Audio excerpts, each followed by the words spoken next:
So what's up mga koys, welcome back again dito sa ating YouTube channel. So pasensya na po kayo dahil medyo matagal tayo hindi nakapag-upload. So ito ay sa mga nagko-comment, paano nga ba tayo mag-adjust ng clutch cable ng clutch. So meron po tayong tinatawag na clutch pre-play. And then kailan nga ba tayo magpapalit ng clutch cable? Ano ba yung mga senyales, no? So ito is papakita ko sa inyo yung standard na pre-play ng clutch cable, ang clutch natin. So ito yan yung pre-play na tinatawag.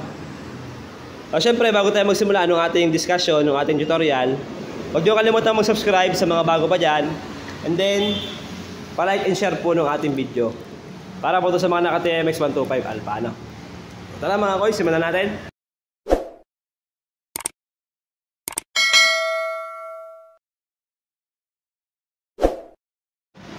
So ayun na mga koy, so ano nga ba yung tamang adjust or yung taas ng ating clutch sa ating TMX. So ito mga koys, ito yung standard, no? Standard pre-play po ng ating clutch is 10 to 20 mm. So paano nga ba magsukat ng clutch pre-play? So ganito po yan. So mga koys, ito po yung pre-play na tinatawag natin, ano? So simula dito sa pinakataas niya, pag pinigaan nyo yan, kung saan siya kumapit. So ito yan, kumakapit na yung clutch ko. Napipiga na siya. Nagkakameron na siya ng resistance, gumaganit na. So simula po dito, hanggang pagbitaw, ito po yung pre-play, no? So ang standard po na pre-play is 10 to 20 mm. So paano nyo malalaman kung ganun kahaba na yung pre-play natin? So kailangan nyo po ng roller. So sa kadahilan ng wala po tayong roller, ito po yung aking gagamitin, yung vernier caliper. So nag-set po ako dyan ng 20 mm. Ayan, 20 mm po yan. So simula po dito sa taas, so kailangan pasok dun sa gitna. Sa pagitan po ng 0 hanggang 20, kailangan pasok po yung pre-play natin. So ito po yung pre-play ng motor ko, no? So sa motor ko po muna, tayo po muna is standard, ano? Simula po dito yan sa pinakadulo. Ito, sa pinaka-tip po ng ating clutch lever. So pre-play niya, napakalaki, kung mapapansin nyo. So paano ba tayo mag-a-adjust? Saan ba tayo mag-a-adjust? So ito naman is, depende po sa inyo kung gaano nyo kababa gusto. So meron lang pong advantage at saka disadvantage. Pag sobrang baba, or sa katamtaman lang kasarapan, yung ating adjust ng clutch, mas madali po siyang umaandar, hindi po siya hirap. So, ang disadvantage, kapag po sobrang init na ng makina natin, nahihirapan tayo magbawas kasi mas bumababa pa yung ating pre-play. Dahil nag-e-expand po yung ating clutch plate at yung ating clutch lining. So, pag nag-expand yan, mas lumiliit yung ating pre-play. Nahihirapan tayo mag-release kasi hindi po nai-squeeze ng ayos yung ating clutch plate at yung ating clutch lining. So, sa madaling salita, hindi po siya nag-pre-wheel. So, sa pag-adjust naman, dito tayo. Sa pag-adjust mga koys ng ating clutch, so mapapansin nyo, meron siya ditong adjustan. Ito, ang tawagin. So, ito yung ating adjuster nut, yung mahaba. Ito. And then, yung isa naman is yung ating lock nut. Yan. So, kailangan nyo lang itong luwagan. Para tumaas yung clutch, kailangan nyo po siya itong hilahin. Ito. Yan. So, ang ikot po niya is clockwise. So, pag napahila, sa pataas po yan.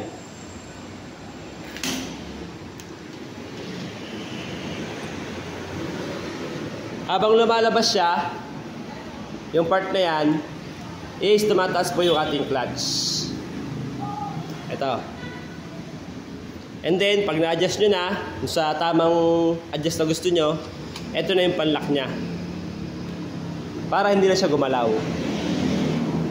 Yan. And then, pag na-lock nyo na, tingnan natin yung pre-play ng ating clutch lever. So pansinin nyo yung pre-play kanina, napakaluwag niya kasi nga ang baba ng clutch natin, ano. So ngayon, tinan nyo. Ayan o. Konti na lang yung naging pre-play niya. So bumalik siya dun sa ating standard, which is medyo mataas. Ayan. Sasukatin natin. So kailangan yung tip niya, ito, aabot sa dulo ng caliper natin. Yun. Sumakto lang yung tip niya yun o. Tama-tama lang yung adjust natin. So ito yung standard. So kung gusto nyo naman pababain, ibababa natin yung ating clutch para mas madali siyang umandar. Ito naman yung gagawin nyo. Luluwagan nyo ulit. And then, pihitin nyo lang pabalik yung ating adjusting nut. Yan, ito. Pabalik naman siya. Papasok siya dito. And then, pag nakuha nyo na yung gusto nyo play, kung gaano kababa, pwede nyo na siyang ilock.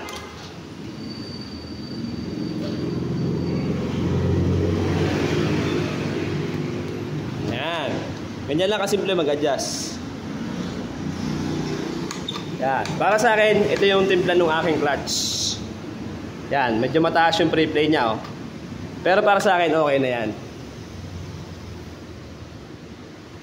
So, ganun lang kasimple mag-adjust ng clutch ng TMX 125. And then, yung standard pre-play, nalaman nyo.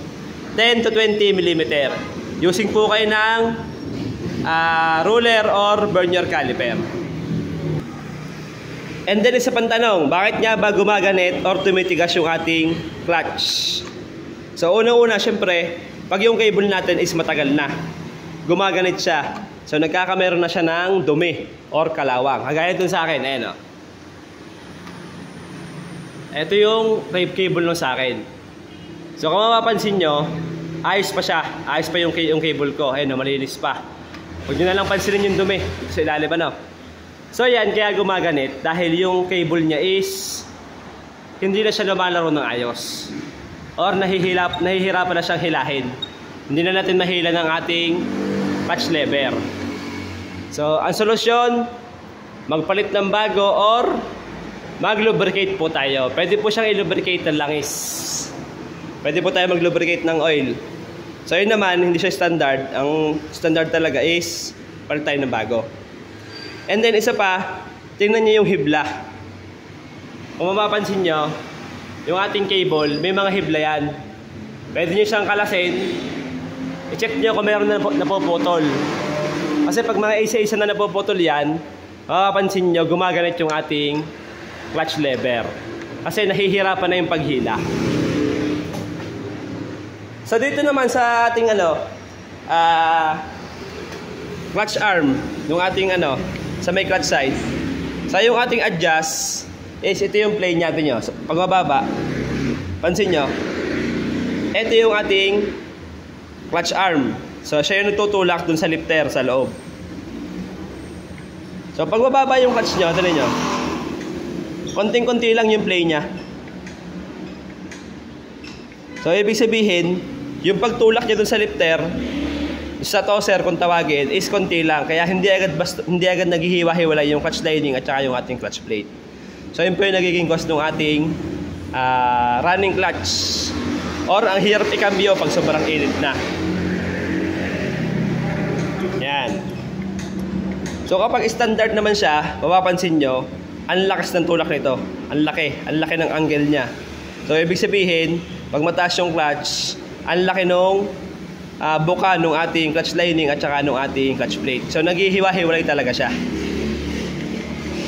Nagpi-pre-wheel siya ng ayos. So ito naman, napaka-basic lang itong paltan. Madali lang siya tanggalin. Hindi ko na ituturo sa inyo kasi napakadali lang yung part ng cable. Sundin nyo lang yung routing.